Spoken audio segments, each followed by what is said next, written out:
कल एक लड़का आया हुआ था, तुम लोग क्योंकि ये हो तुम्हें बता दूं, वो लड़का आसपास पुरखास के पास से किसी गांव का था।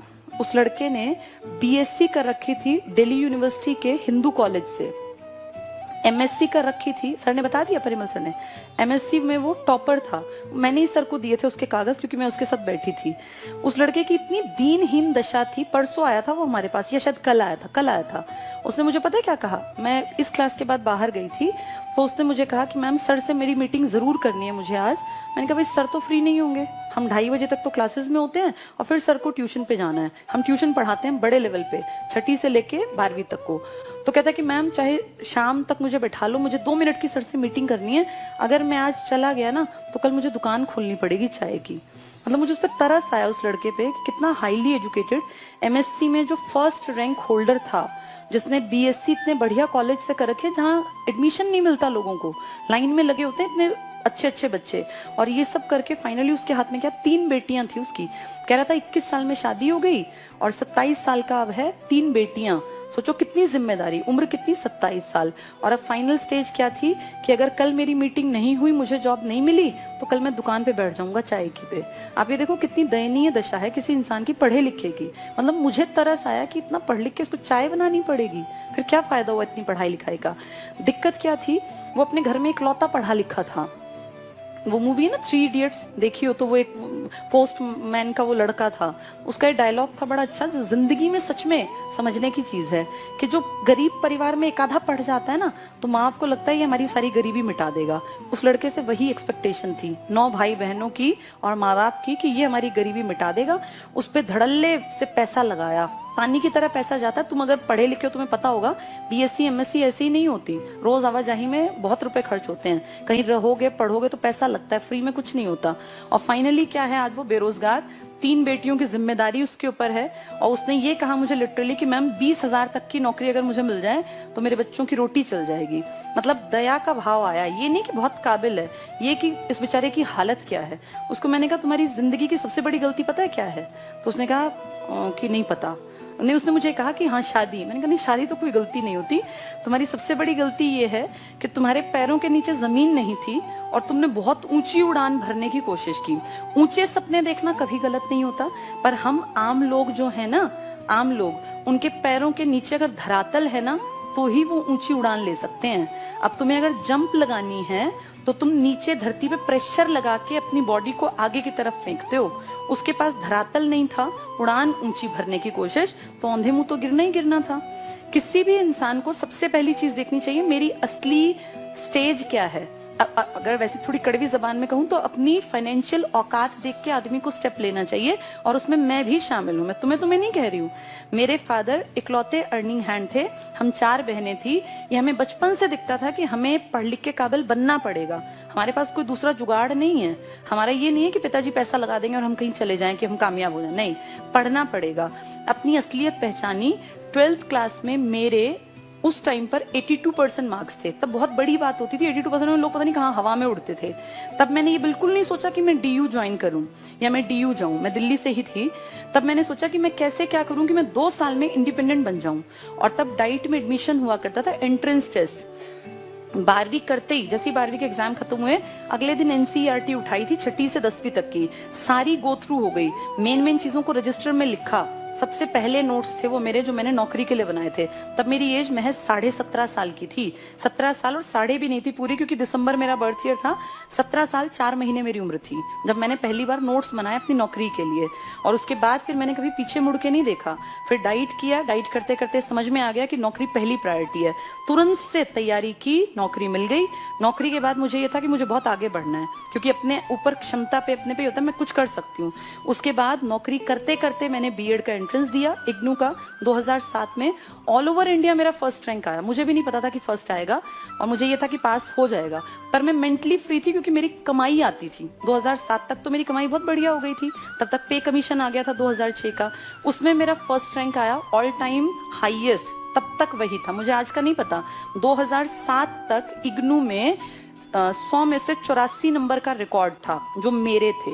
उसके बाद अब 10-12 साल बीत गए, हो सकता है वो किसी ने ब्रेक भी कर दिया हो। उस टाइम पे मेरी बेटी 7 दिन की थी जब मैं उसको लेके इग्नू गई थी। इग्नू में हेडक्वार्टर में। और जब बच्चा बहुत छोटा होता है, इन्हीं दिनों उसका बर्थ था 7 नवंबर का, 14 नवंबर की मेरे ख्याल मेरी पता नहीं 12 की मेरी रिपोर्टिंग वगैरह थी, वहाँ कागजात चेक होते हैं। तो मैं अपना शॉल वॉल पूरा ढक के जैसे जाते हैं बच्चा होने के बाद, जैसे तुमने माँ को देखा भी होगा, तो वहां सबका एटीट्यूड पता है क्या था कि ये ऐसी कोई महिला आ गई है। वहां सब लोग बैठे हुए थे हॉल में। जब वहां बुलाया गया तो कहा गया फर्स्ट नंबर पे बबीता त्यागी। जब मैं उठ के गई तो सबकी आंखों में ये होता ना कि अजूबा की इसका फर्स्ट रैंक है, क्योंकि वो मुझसे, मेरा जो भेष था उस टाइम वो ऐसा नहीं था ना कि मैं फर्स्ट रैंक होल्डर हूँ। अब मैं ऑलरेडी जॉब में हूँ, ये उनको थोड़ी पता था। तो मैम ने मुझे पता है क्या कहा, वो काफी बड़ी अधिकारी थी, उन्होंने कहा I am proud of you. तो मैंने बताया कि मेरी बेटी है मेरे पास, तो उन्होंने कहा I am proud of you. मतलब वो घटनाएं जो है ना लाइफ में, वो आपको मोटिवेट करती हैं कि आप और आगे बढ़ें। 2003 से मैं नौकरी में थी। 2015 में जब आईसीएस बहुत बढ़ गया, तब फाइनली मैंने डिसीजन लिया कि अब मैं और अच्छा कर सकती हूँ नौकरी से बहुत बेहतर। तब मैंने अपनी जॉब से रिजाइन किया। 31 अक्टूबर 2015 को मैंने अपना रेजिग्नेशन लेटर लिखा, और अनएक्सपेक्टेड था वो मेरे लिए भी, क्योंकि मुझे ये था नहीं, कोई प्लान्ड नहीं था नौकरी छोड़ना, कि भी प्लान करके नौकरी छोड़ी गई। और नवंबर में मैंने 1 नवंबर को मेरा रेजिग्नेशन लेटर दे दिया था, 31 को शाम को ही दे आए थे हम। तो आप ये मानो कि जिंदगी जो है ना, उसको आगे अगर बढ़ाना है तो पैर जमीन पे रखने पड़ेंगे। अगर मैं 2003 में सोचती कि नहीं मैं सीधे आईसीएस नाम की संस्था खोल दूंगी और मेरी संस्था बहुत चलेगी, तो मैं कहीं औंधे मुंह गिरी होती। मेरे जैसे कितने ही लोग हैं जो ये सोचते हैं। सपने देखना बहुत अच्छी बात है, लेकिन सपने देखने के साथ अपना एक बैकग्राउंड जो है ना हमारा फाइनेंशियल, हम कितने हैं, कहाँ स्टैंड करते हैं, ये पता होना बहुत जरूरी है। आज मैं कुछ भी चाहूं मैं कर सकती हूँ, लेकिन आज से 20 साल पहले तो मैं ऐसी नहीं थी ना। तब तो मेरे पास भी जितना तुम्हारे पास है उतना ही था। हम भी 2 ही कमरों के घर में रहते थे।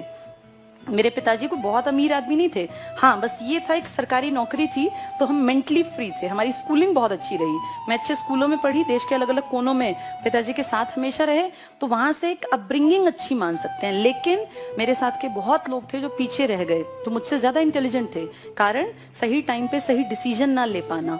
तो तुम जितने लोग बैठे हो ना, जिंदगी के जिस पड़ाव में तुम अब हो, मैं तुमसे 15 साल पहले 20 साल पहले इस पड़ाव में थी। इसीलिए बता रही हूँ, लाइफ मौके देती है, बस आपको समझ होनी चाहिए।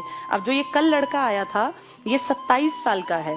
अगर इसने 18 साल के बाद जेबीटी करके कहीं नौकरी ज्वाइन कर ली होती, तो आज वो लड़का लाख रुपए की तनख्वाह ले रहा होता। जो मेरे संगी साथी है ना, लाख रुपए से ऊपर सैलरी है। मेरी बड़ी सिस्टर की 1,10,000 से ज्यादा सैलरी पड़ती है, मुझसे सिर्फ 1.5 साल भर बड़ी है वो। तो आप ये देखो, वो लड़का ऊंची उड़ान, अच्छी बात थी, यूपीएससी कर जाता। कितने ही लोगों को मैं जानती हूँ जो हमारे साथ टीचिंग में थे, छोड़ के चले गए नौकरियां कहीं कहीं अलग जगह, कोई बैंक पीओ में लग गया, कोई कहीं इसमें चला गया यूपीपीसीएस में, लेकिन पहले अपने पैर जमा लिए। तुम सब लोगों की भी यही राय है मेरी तो, कि कम से कम अपने पैर जमा लो। रीजनिंग जो पढ़ाते हैं ना पवन सर, इनका बेटा है, परिमल सर के छोटे भाई जो हैं, गवर्नमेंट जॉब में है वो भी। मेरी और उनकी ज्वाइनिंग 2 दिन के आगे पीछे थी, मेरी 5 अप्रैल की, उनकी 7 अप्रैल की। वो भी कर रहे हैं जॉब।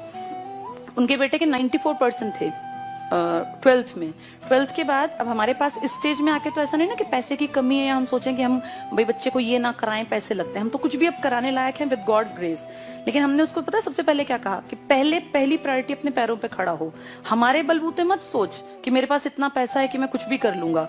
उसको सबसे पहले कहा अपने पैरों पे खड़ा हो, फिर जो तेरा मन करे ना पैसे कमा के वो करना। उसको जेबीटी में एडमिशन दिलाया दिल्ली में मार्क्स के बेसिस पे मिलता है। उसका डाइट में हो गया दरियागंज में गवर्नमेंट में। मेरे ख्याल 1,000 रुपए फीस मुश्किल से गई होगी, 1,000-1,500, इससे ज्यादा की फीस नहीं है। मेरे टाइम 405 रुपए लगे थे, अब दुगनी हो गई होगी।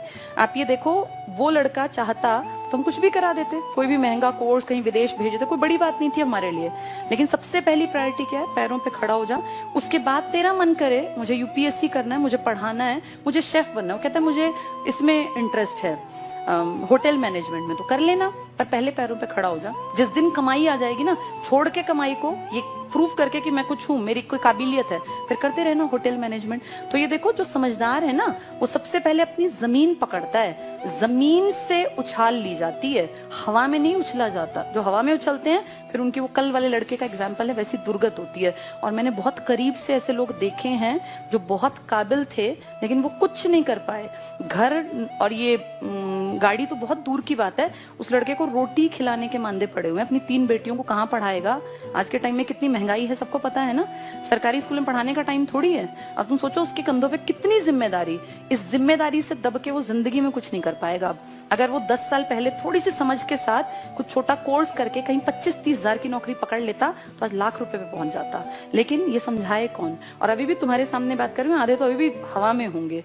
ये जो चीजें हैं ना, ये अकल तब आती है जब उम्र बीत जाती है। इसीलिए टाइम रहते अपनी चीजों को संभाल लेना। सबके लिए है मैसेज। मैं अपनी बेटी के साथ भी यही पहली कंडीशन रखूंगी कि पहले इंडिपेंडेंट बन, अपने आप को प्रूव कर, फिर आगे पूरी दुनिया में कुछ भी अचीव करो।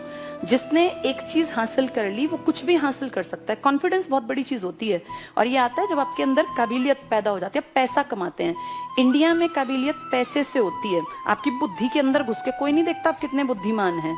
आपकी काबिलियत आपका पैसा है, आपने कितना कुछ अचीव किया इससे पता चलता है। तो इसलिए खूब पढ़ा करो। अब 1-2 साल में तुम लग गए और रह गए तो रह गए, फिर बैठे रहोगे, फिर बुजुर्ग बन